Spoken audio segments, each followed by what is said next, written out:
মা হারানোর পরে বুঝবেন মা কি জিনিস, এর আগে আপনি বুঝবেন। আপনি গভীর রাত পর্যন্ত বাহিরে থাকবেন, একটা মানুষ আপনাকে ফোন করবে না, কিন্তু দেখবেন কিছুক্ষণ পর পর মায়ের ফোন, বাবারে তুই কোথায়, তুই কি ভালো আছিস কিনা।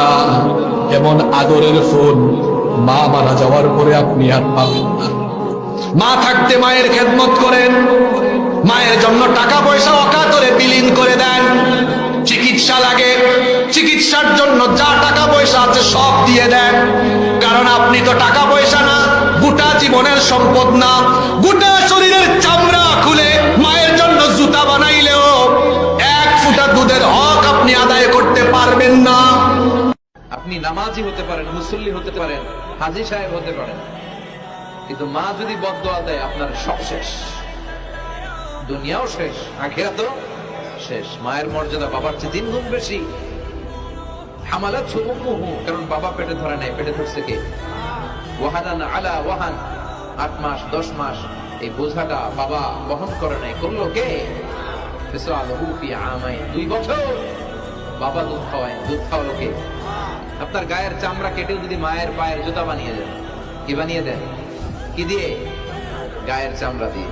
এই যে 2 বছর যে দুধ খাইলাম, এই দুধের এক ঢোক দুধের সুদটাও আদায় হবে না। জন্য খবরদার, মাকে যেন আমরা ভুলে না যাই।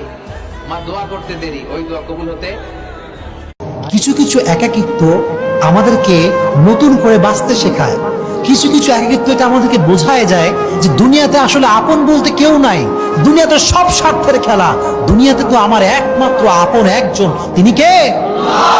যেই মা বোনেরা সামান্য একটা তেলা পোকা দেখলেই 1 লাফে 2 মাইল দূরে চলে যায়, একটা টিকটিকি দেখলে ভয়ে রাত্রে ঘুমাতে পারে না, সেই মা সেই মেয়ে 10 মাস পেটে সন্তান রাখে। একটু যদি আমি বুঝাতে পারতাম কথাটা, ভয়ের লেভেল যাদের এতটুক, সে জানে তেলা পোকা তাকে খেতে পারবে না, তারপর সে তেলা পোকা দেখতে ভয় পায়, ঘিন লাগে। সেই মা, আপনার মা, আমার মা, আমাদের মা, আমাদের সন্তানের মা 9-10 মাস কষ্ট সহ্য করে পেটের মধ্যে বাচ্চা রাখছে তো রাখছে, ঠিক মতো ঘুমাতে পারে নাই, ঠিক মতো বাথরুমে যেতে পারে নাই, ঠিক মতো গোসল করতে পারে নাই, ঠিক মতো খাইতে পারে নাই, খাবার ভালো ভালো খাবারও ঘ্রাণ লাগলে বমি চলে আসতো। এমন যন্ত্রণাদায়ক কষ্ট প্রত্যেকটা দিন সহ্য করেছে, কখনো বিরক্ত হয় নাই, অ্যাবর্শন করে সন্তান নষ্ট করে নাই, আমাকে নষ্ট করে দেয় নাই আমার মা, আপনাকে নষ্ট করে নাই আপনার মা।